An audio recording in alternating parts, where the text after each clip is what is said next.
Hello friends, welcome to உண்மையும் பொய்மையும்.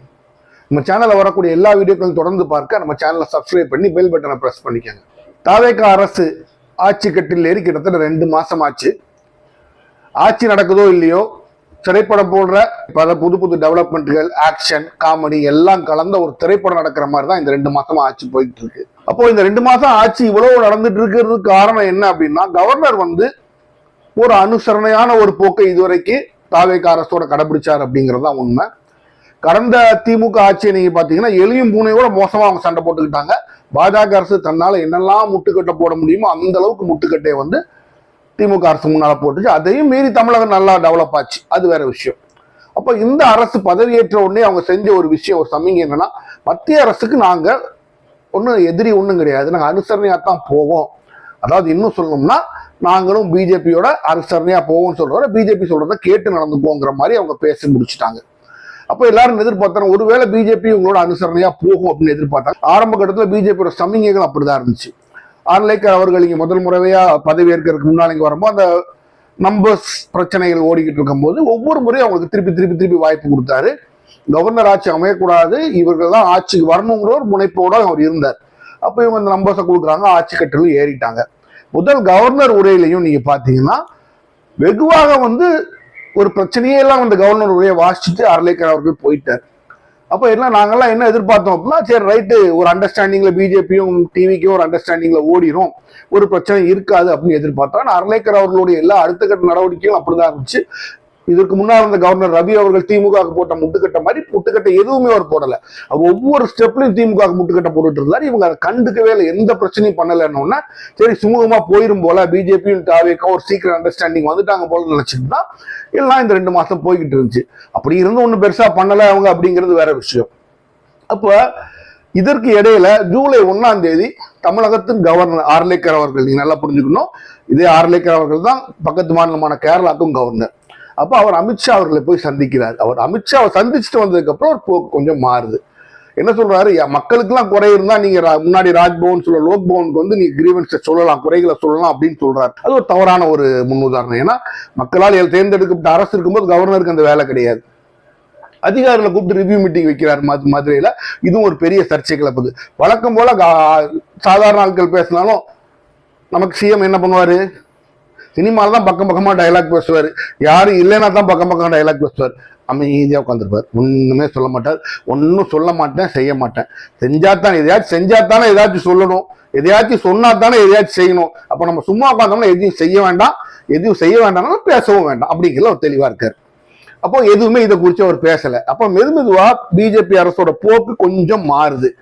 இப்ப எந்த அளவுக்கு எதிர்த்து இவங்களால ஃபங்க்ஷன் பண்ண முடியுங்கிறத நம்ம பார்க்கணும். இதுவரைக்கும் பிஜேபியோட கால்கடியிலே உட்காந்து ஐயா நம்ம ஒன்றும் எதிரி கிடையாதுன்னு சொல்லி அரசியல் நடத்திட்டு போயிட்டாங்க.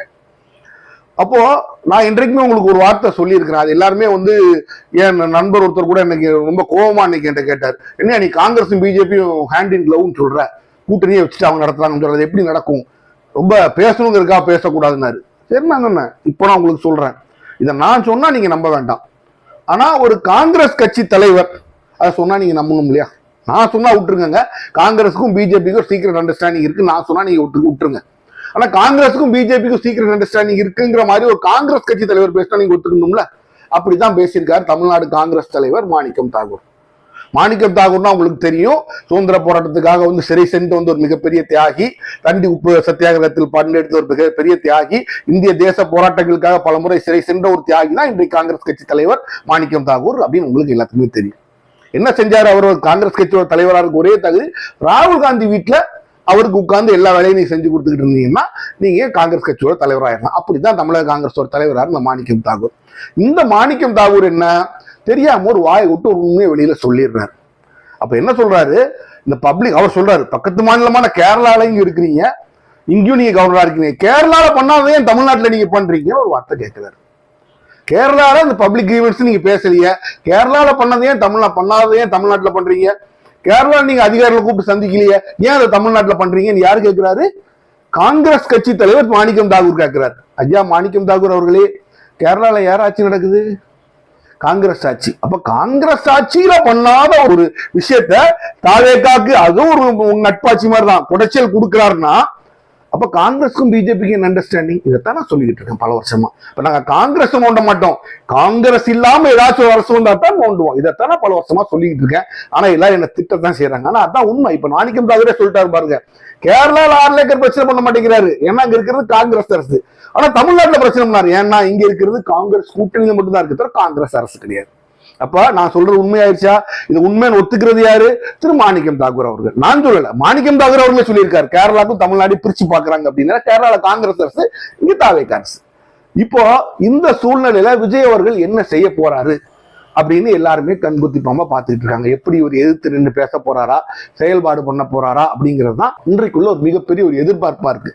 ஆனால் இதுவரைக்கும் இவங்களை பார்க்கும்போது என்ன அப்படின்னா, எந்த ஒரு பிளானுமே இல்லாம சும்மா அப்படி ஒவ்வொரு நாள் நடத்திட்டு போயிட்டே இருக்காங்க. ஒரு லாங் டேர்ம் மிஷன், ஒரு ஷார்ட் டேர்ம் மிஷன் எதுவுமே இந்த கவர்மெண்ட்டுக்கு இல்லை.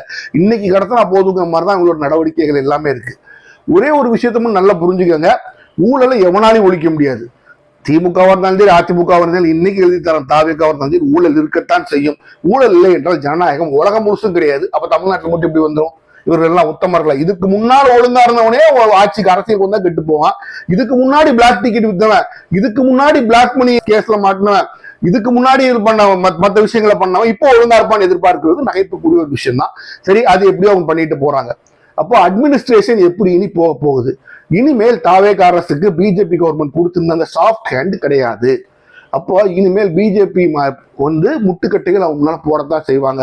அந்த முட்டுக்கட்டைகளை இவங்க தாண்டணும். இல்லை என்றால் முழுக்க இப்பவே பாதி அடிப்பணிஞ்சிட்டீங்க, முழுக்க நீங்க பிஜேபிக்கு அடிப்பணிஞ்சு நடந்தா தான் பிஜேபி உங்களை ஏற்றுக்கொள்ளும். பிஜேபிங்கிறது எப்படி நீங்க புரிஞ்சுக்கங்க, உங்கள்கிட்ட ஒரு பெனிஃபிட் வாங்கிட்டாம அவரோட மட்டும் அடிச்சு அடுத்த 2வது கேட்பான், 3வது கேட்பான், தொடர்ந்து உங்களை உருவிக்கொண்டே இருக்கக்கூடிய ஒரு கவர்மெண்ட் தான் இன்றைக்கு இருக்கிற பிஜேபி கவர்மெண்ட். அப்ப என்ன செய்ய போறாரு விஜய் அவர்கள்ங்கிறது விஜய் அவர்கள் தான் வந்து பாத்துக்கணும். இதுக்கெல்லாம் காரணம் என்ன அப்படின்னா, இப்போ எல்லா கட்சிகளும் திமுக ஆகட்டும், பிஜேபி ஆகட்டும், ஏடிஎம்கே ஆகட்டும், எல்லாரும் வந்து கவர்னரை பார்த்து கம்ப்ளைண்ட் கொடுத்துருக்காங்க. குதிரை பேர் மூலமா அதிமுக எம்எல்ஏக்களை வாங்குறாங்க, எம்எல்ஏக்கு எதிர்கட்சிகளை வாங்குறாங்க, எதிர்கட்சி எம்எல்ஏக்களை மிரட்டுறாங்க அப்படின்லாம் சொல்லி ஒரு கம்ப்ளைண்ட் மொத்தமா எல்லா கட்சிக்காரங்களும் சேர்ந்து கொடுக்குறாங்க. அதிமுக விட்டு தாவேகா சேர்ந்த 6 பேரும் வெறும் தியாகிகளும் கிடையாது, முற்றும் தொடர்ந்த முனிவர்களும் கிடையாது. அவங்க எதுக்காக எம்எல்ஏ வானாங்கன்னு தெரியும். அந்த எம்எல்ஏ பதவி அவங்க ராஜினாமா பண்ணிட்டு போறாங்கன்னா எதுக்காக போறது மக்களுக்கே தெரியும். இதுல வந்து பெருசா வந்து யோசிச்சு நம்ம ஒண்ணு முடிவெடுக்க வேண்டிய அவசியம். போனார்கள் என்றால் தங்களுக்கு ஏதோ பலன் இருக்க போய் தான் அவங்க போயிருக்காங்க. அப்ப இந்த பலனை கொடுத்தது தாவேகாங்கிறது மக்களுக்கு இன்றைக்கு தெரியுது. அப்போ இந்த கம்ப்ளைண்ட் இப்போ பெரிய லெவல்ல மேல எடுக்க ஆரம்பிக்குது. அப்ப பிஜேபி வந்து ஒரு விஷயத்து தெளிவா இருக்குது, இந்த மாதிரி வேலையெல்லாம் நான் மட்டும்தான் செய்யணும், என்ன தவிர எவனும் செய்யக்கூடாது. இந்த ஹோல் இந்தியாவில இந்த மாதிரி வேலையை செய்யற உரிமை எனக்கு மட்டும்தான் இருக்கு, உனக்கு யாரா கொடுத்துன்னு இப்ப பிஜேபிக்கு கோவம் வருது. அப்போ இந்த நடவடிக்கை இன்னைக்கு கவர்மெண்டோட பெண்டிங்ல இருக்கும்போது கவர்னருக்கு சில அதிகாரங்கள் இருக்கு. அப்ப நம்ம என்ன பண்றதுன்னு தாவேகா முழிச்சுக்கிட்டு இருக்குங்கிறதா உண்மை. இந்த சூழ்நிலை எப்படியாச்சும் அவங்க எல்லாமே, நீங்க ஒரு பால் போட்டீங்கன்னா போல்ட் ஆயிட்டாருன்னா அவர் அவுட்னு ஒத்துக்க மாட்டாரு, அது நோ பால்னு சண்டை போடுவாங்க இல்லையா கிரிக்கெட்ல, அதே மாதிரி ஒரு நோ பால்னு சண்டை போடுற கட்சி தான் தாவேகா. சரி, இப்ப என்ன செய்யறது, நம்ம எப்படியா திசை திருப்பணுமாங்கிற நேரத்துல தான் ஒரு சூப்பர் ஐடியா அவங்களுக்கு தோணுது. ஊத்தங்கரை எம்எல்ஏ திரு இளையராஜா அவர்களை பிடிச்சி என்ன 35 கோடி பேரம் பேசி திமுக விலைக்கு வாங்க பார்த்து. எதுக்குப்பா விலைக்கு வாங்க பார்த்துச்சுன்னா, நீங்க ஸ்பீக்கருக்கு எதிராக நாங்கள் ஒரு தீர்மானம் கொண்டு வரோம், அதில் நீங்க வந்து ஆதரவா வாக்களிக்கணும், ஸ்பீக்கரை எதிர்க்கணும், அதுக்காக 35 கோடி கொடுத்தாங்க. கொஞ்சம் எனக்கு அதை பார்த்தோம் சிரிப்பு தான் வந்து, ஸ்பீக்கரை எதிர்த்து அப்ப என்ன ஆயிர போகுது எனக்கு புரியல. ஸ்பீக்கரை எதிர்த்துட்டா ஒண்ணுமே ஆகாது, இந்த ஸ்பீக்கர் போனா இன்னொருத்தர் வர போறாரு. இது எப்படி இருக்குன்னா ஒரு வடிவேல் படுத்து சொல்லுவாங்க, என் கல்யாணத்தை நான் நிப்பாட்டிகள் எப்படி பாத்தீங்களா, சீப் எடுத்துட்டு வந்துட்டேன், சீப்ல மாப்பிள்ளை எப்படி தலை சிவார் எப்படி கல்யாணம் மேடைக்கு வருவார் சொல்ற மாதிரி தான் இருக்கு.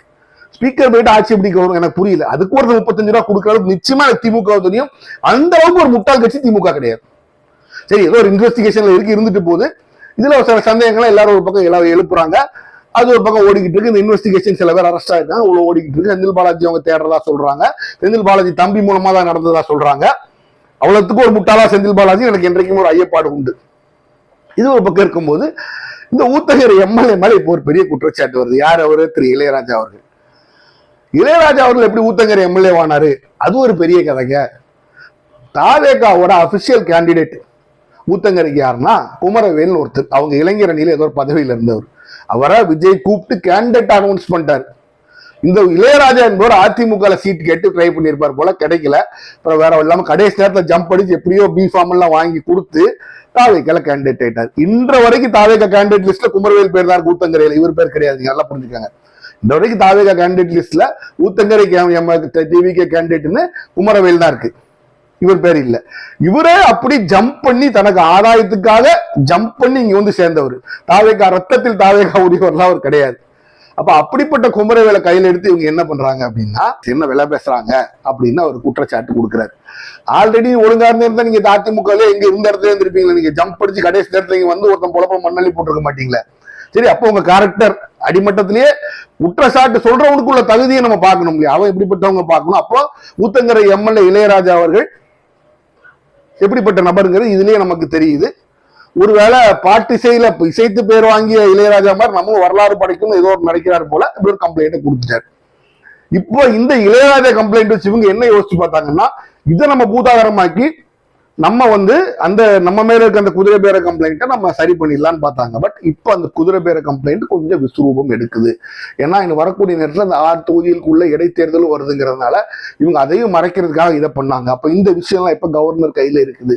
கவர்னர் இதை எப்படி கொண்டு போவார் அப்படிங்கிறது நமக்கு தெரியல. அப்போ பிஜேபி இதை எந்த அளவுக்கு நான் பயன்படுத்தினா, கவர்னர் எந்த அளவுக்கு எதிர்பார்னா, இவங்க பிஜேபி சொல்ற எல்லா பேச்சையும் கேட்கணும். பிஜேபி கம்ப்ளீட்டா டம்மியான ஒரு கவர்மெண்ட் கொடுத்தாங்கன்னா ஒருவேளை உங்களை எடப்பாடியார் ஆள விட்ட மாதிரி எல்லாத்தையும் பண்ண விட்டு எடப்பாடியார் ஆள விட்ட மாதிரி ஒரு பெர்மிஷன் கொடுத்து ஆள விடுவாங்க. நீங்க எதிர்த்தீங்க அப்படின்னா திமுக மாதிரி தில்லா துணிச்சலா நீங்க எதிர்த்து போராடணும். அப்படி பண்றதுக்கு உங்கள் மினிஸ்டர்களுக்கும் உங்களுக்கும் திறமையும் உங்களுக்கு அரசியல் அனுபவமும் நிர்வாக அனுபவமும் நிர்வாக திறமையும் இருக்கணும். உங்ககிட்ட வந்து நிர்வாக அரசியல் அனுபவம் மட்டும் இல்லாம இல்ல, நிர்வாக திறமையும் உங்ககிட்ட இல்லை. அதான் உண்மை. அனுபவம் இல்லைனாலும் பரவாயில்ல, அது ஒரு முக்கியமான விஷயம். இருந்தாலும் திறமையும் உங்க யாருக்குமே இல்லை. எல்லா போஸ்ட்லயும் உட்கார்ந்துருக்கு, மொத்தமா கட்டு ஃபுல்லும் ஜோக்கர் மாதிரி உட்கார்ந்துருக்கிறீங்க. அது பிஜேபிக்கு இன்றைக்கு ஒரு மிகப்பெரிய அட்வான்டேஜா போயிடுச்சு. அப்போ இந்த கவர்னரை எதிர்கொள்றது நீங்க எப்படி எதிர்கொள்ள போறீங்கன்னு தெரியல. இப்ப இன்னொரு பேச்சு வேற வருது, ஆர்லேக்கர் அவர்கள் வந்து அவ்வளவு ஸ்ட்ரிக்டான ஆளா இல்லைங்கிறதுனால மாத்திட்டு திருப்பி கவர்னர் ரவியே அல்லது ரவி போன்ற ஒரு நபர்களை கொண்டு வர போறாங்கன்னு சொல்றாங்க. கவர்னர் ரவிக்கு எதுக்கு வெஸ்ட் பெங்காலுக்கு அனுப்புறாங்களோ அந்த வேலை முடிஞ்சு போச்சு. அவர் அங்க வெஸ்ட் பெங்கால்ல பிஜேபி கவர்மெண்ட் வச்சுட்டு வந்துட்டார். இப்போ அவர் ஃப்ரீயா தான் சும்மா தான் இருக்கிறார். இனிமேல் அவருக்கு வெஸ்ட் பெங்கால்ல வேலை இல்லை. அவரை தூக்கி உங்க தலையில உட்கார வச்சாங்கன்னா தங்கு தக்கடின்னு ஆடுவாரு. அப்பதான் உங்களுக்கு ஆட்சி அதிகாரம்னு என்னன்னு புரியும்.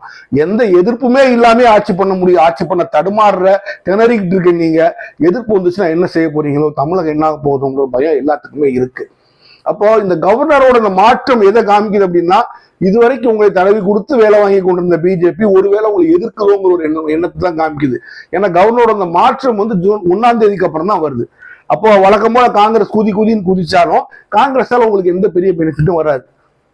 அந்த 5 பேரை நீங்க கழட்டி விடணுங்கிறதுக்காகத்தான் நீங்களும் முயற்சி பண்ணி 6 எம்எல்ஏ வாங்கி சீட்டெல்லாம் வாங்கி நம்ம இவங்களை கழட்டி விட்டுட்டு நம்ம அந்த 6 பேரை வச்சு நம்ம தனியா அமைச்சிடலாமான்னு கூட பாக்குறீங்க. ஆனா நீங்க என்ன பண்ணாலும் காங்கிரஸ் உங்க கூட இருக்க வரைக்கும் பிஜேபி கொஞ்சம் பேரளவுக்காச்சும் எதிர்த்துதான் ஆகணும். ஏன்னா நாளைக்கு அவனோட ஓட்டர்ஸ்க்கு பதில் சொல்லி ஆகணும் இல்லையா? காங்கிரஸ் கவர்மெண்ட் அங்க இருக்குது, நீ அவனை ஒண்ணுமே செய்ய மாட்டேங்கன்னு கேட்பாங்க இல்லையா? அது நேரடியா காங்கிரஸ் கவர்மெண்ட் பிஜேபிக்கு ஒரு பாஸ் இருக்கும். நீங்க வேற மாதிரி கவர்மெண்ட். அப்போ ஒரு விஷயம் உங்களை காப்பாற்றலாம். என்ன அப்படின்னா, பிஜேபிக்கும் ஆர்எஸ்எஸ்க்கும் இந்தியா முழுசும் உள்ள கட்சிகள் மிகப்பெரிய எதிரி அப்படின்னு பாத்தீங்கன்னா திராவிட முன்னேற்ற கழகம். ஏன்னா திராவிட கொள்கை அப்படிங்கிறத பேசிக்கிட்டு அன்னைக்கு நடைமுறைப்படுத்தி காமிக்கின்ற அரசு டிஎம்கே மட்டும்தான். அப்ப இந்த டிஎம்கே தான் பிஜேபியோட main rival all over India. Congress அதுக்கு அப்புறம் தான். அப்ப டிஎம்கே பலப்படக்கூடாதுன்னு ஒருவேளை நினைச்சா வேண்டாம் உங்களுக்கு அவன் கொஞ்சம் சப்போர்ட் பண்ணலாம். பட் சரி பரவாயில்ல நம்ம பாத்துக்கலாம் இவனையும் அழிப்போம்னு நினைச்சாங்கன்னா it's time to stand up. இப்போ நீங்க இனிமேல் எந்திரிச்சுன்னு வாய் மூடிக்கிட்டே இருந்து ஒண்ணுமே செய்யாம அப்படியே உட்காந்துட்டு நான் நல்லவண்ணு சும்மா சினிமா டயலாக் மட்டும் பேசிட்டு போறது காரியம் நடக்காது. உங்களோட எல்லா வீடியோஸ் எல்லாத்தையும் பார்த்தா பேக்ரவுண்ட் மியூசிக் ராவணமா ஒண்டாமா பயங்கரமா பேக்ரவுண்ட் மியூசிக் போட்டு வருது. அந்த மியூசிக்கை நிப்பாட்டி வெறுமனையா பார்த்தா ரொம்ப டம்மி பீஸா இருக்கு. உங்க பாஷையில சொல்லணும்னா டம்மி பீஸா இருக்கு. அதனால இனிமேலாச்சு எந்திரிச்சு வேலைகளை பார்த்து உங்களை எதிர்க்க மத்திய அரசு தயாராகிறது என்றால் அதை எதிர்த்து போராடி தமிழகத்தை ப்ராப்பரா அட்மினிஸ்ட்ரேஷன், அதாவது நியாயமான முறையில் நிர்வாகம் பண்ண கத்துக்கங்க. நீங்க கத்துக்கலன்னா நீங்க பாடுபடுறத பத்தி எங்களுக்கு பிரச்சனை இல்லை, தமிழகம் பாடுபடக்கூடாது. மீண்டும் சந்திப்போம்.